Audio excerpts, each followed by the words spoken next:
He's Ash. He's David. And this is the Artful Pose. Let's try it again.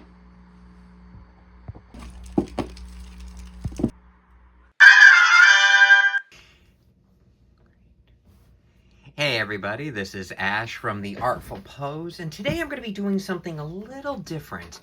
Today I just wanted to pretty much just gush over a figure that I feel, personally, that doesn't get enough love. And yeah, I know, it's a Batman. But come on, I mean, there are so many variations of Batman. Some of them just, I feel, don't get enough love that they deserve. A lot of it goes towards, like, Hush Batman, or one of the more modern type Batmans, or your classic blue and gray Batman. Don't get me wrong, I love all these Batmans. But this one in particular, this is the New 52 DC Multiverse by McFarlane. New 52 with glider, Amazon exclusive Batman. And I know why a lot of people didn't go for it, because it is a reuse of a body buck from a previous Batman, which is this one, which was, and you can see I did a custom cape with this one. This was the first Batman that came out that was part of the Rebirth line. However, what I liked about it so much is that it was quite versatile as a Batman, especially a modern Batman suit.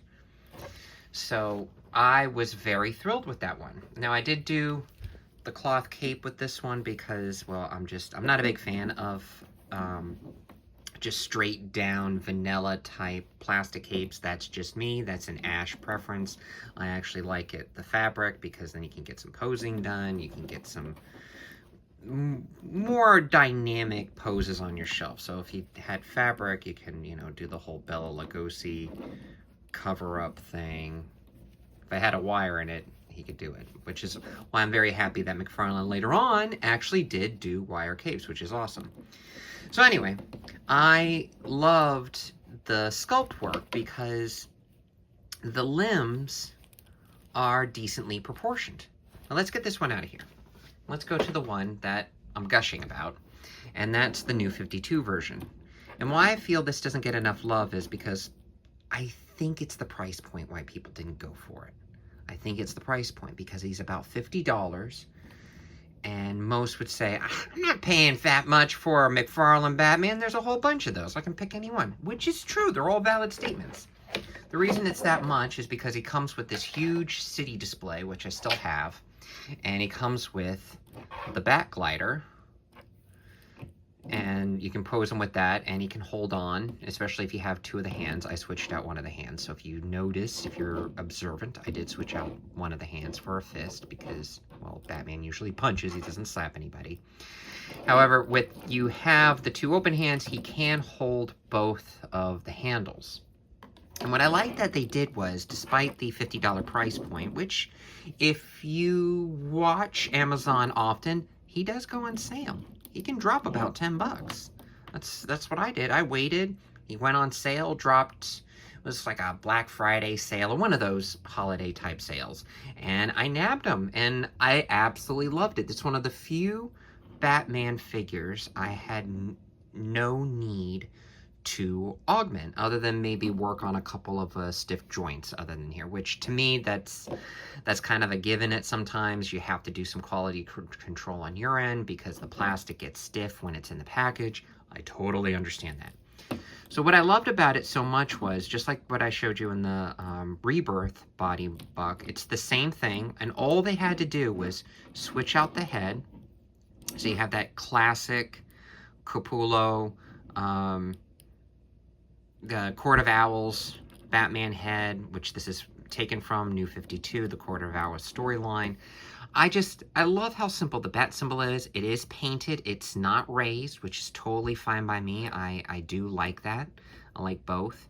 I do prefer raised more because less likely of it coming off and looking weird over time, because you can kind of see, even though I've taken good care of them, just putting them together with a couple figures or throwing them in a bag or something to, for something else. If I wanted to do an outside photography or something, I did get a little scuff there. But other than that, I do like it. It's very clean. And all they had to do was change out the crotch piece, because is it the same? You know, it's the same crotch piece. All they had to do was change out the belt. See, here's the Rebirth belt, and then you have the new 52 belt. Easy swap out. And I love these bracer designs with the layered armor look. And this is like a soft rubber. See how flimsy that is? But it keeps its shape. It feels good in the hand. I love that. And the fact that, here's one of the best things, is this abdominal area. It's the same McFarlane type of articulation scheme in terms of parts. So sculpt, especially in McFarlane world, accounts for a lot. So by doing a smaller abdominal area versus the whole torso, he can actually crunch. And if you've seen David's elongated man, which I highly suggest, you'll know that most McFarlane characters can't really crunch down. They go about this far, and then you have to shave out a little bit underneath, just above the abdominal muscle, so the peg can go further. But this one, because of the sculpt, doesn't have that. He's got some good range. You can go side to side, up and down, so you could even probably get him in a decent squatting pose. Well, no, you'd probably have to work on it a little bit, but a lot better than some because of that. And he has a wire cape, and this isn't, what's the word I'm looking for? One of those glossy capes. It's matte. Feels very almost cottony, but we know it's not. It's most likely polyester.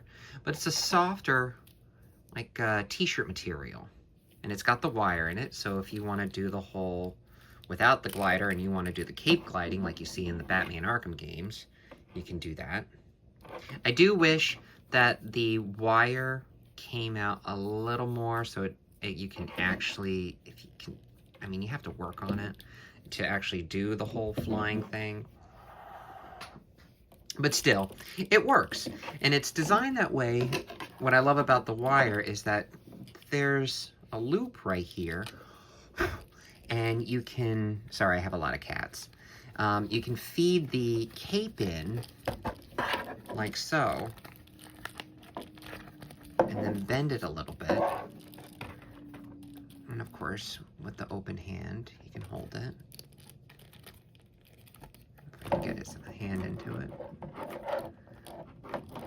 The hand's pretty stiff, but you can get him in the glider, and then if you have the other open hand, you can hold it here. I don't. But the cape, let me see if I can prop it. The cape kind of holds him there too. So you can get a good, woo. So, I mean, it works. If that's what you want to go for. And it's, when you put it in front of the backdrop, woo, backlighter, I'm Batman. It's very cool. And he comes with a great backdrop, which I have used with some photography. And even, I mean, all of these new ones, they all have the same kneecap. So it's a combination of Rebirth and New 52, because you got the New 52 line work. We know that. I mean, look at all this line work. That is very New 52 inspired. If you've seen the meme, here, I'll put it to the side. Maybe I can have David show it for you right there. There's a meme where he's pointing out the boots because he sees Flash, and it says, you can read it, why are you putting lines on your boots? He says, because it makes me go faster. And then you see Batman doing it. I think it's hysterical. But anyway, it's very indicative of the New 52 type of design. And it's a great Batman. The head, it screams Court of Owls. It is the primary New 52, in my opinion. It just looks like they've just ripped it right off of the page. Batman. It's fantastic. And McFarlane did end up using that same body buck, which I'm still happy with, for the digital physical blue Rebirth Batman. And then we have, not digital, but exclusive Rebirth non-blue Batman with the purple cape. Now this one I actually fed a wire through. You can kind of see it bent there and it stops right about there, but I can get that good Bela Lugosi type of like cover up there if you want to. Like, oh, you don't see me because I am the Knight. I am Batman, which is pretty cool. I love that you can do the whole. And then you can notice this one is painted on too versus the original where it's a separate piece. It's sculpted and then glued on, but it's got the same headpiece. But it's a very, in my opinion, it's a great Batman. He's got the buffness that you would expect, but he's not too buff like Dark Knight Returns, like some of us would call him Fat Batman or something. It's a good in-between. It's very versatile. And with these, with the gauntlets, you can easily pretend and use your imagination to have them do whatever you want. Maybe there's a control panel hidden underneath that gauntlet like you see in the Arkham games, or even on some of the animated movies and some of the comic book issues. You don't really see it too much in the comic book issues. Normally in the comic book issues, he'll go for his utility belt, hit a button, and then the Batmobile will show up. But lately, more modern Batman takes all have it in the gauntlet, and he can just go beep, beep, boop, boop, boop, boop, and then the Batplane comes or something, or he's contacting Alfred. I loved in the games how I had the little screen that would show up so he could talk to Barbara or Commissioner Gordon or somebody. I love that, and I always kept thinking, oh shoot, does everybody see this? But if you play the game, because of the white eyes, only Batman can see the screen. So majority of the time that people see him talking to his wrist, I'm pretty sure they just think he's schizophrenic. He's going around in a bad outfit anyway, so no one's really gonna question it. But yeah, I wanted to gush about this for a while. I wanted to make a video. We started this channel well after I even purchased this, and I wanted to do a review, so this is kind of like a latent review, and I just wanted, for my own piece, just to talk about it, because I hardly hear anybody online talking about this Batman or the body buck. But then again, that's the internet. You're going to get a lot of negativity. So I wanted my voice to be heard and say, this Batman is a great Batman. If this was actually on the list of Batmans that McFarlane was pitting against each other to say which one was the best, this would have been, I wouldn't doubt, being one of my top, at least the top two choices. I'm glad what won, but this one, I feel, came out too late. It was born in the wrong era. So I just wanted to say, if you see this Batman, he's on sale, go grab him. Tell McFarlane this is it. But then again, that doesn't matter, does it? Because he's losing the license anyway. Well, get it before it's gone, people. That's all I'm saying. All right, well, this is Ash from The Artful Pose. I hope you enjoyed my little gush video. Please like and subscribe. It hits our channel, and it helps us out greatly. We are a new channel, and if you want to see more about me gushing about a figure, a character, whatever, just let us know down in the comments. We're at your disposal at this point. So, Ash signing off, and may all your poses be artful. Like, share, subscribe, like, share, subscribe, like, share, subscribe.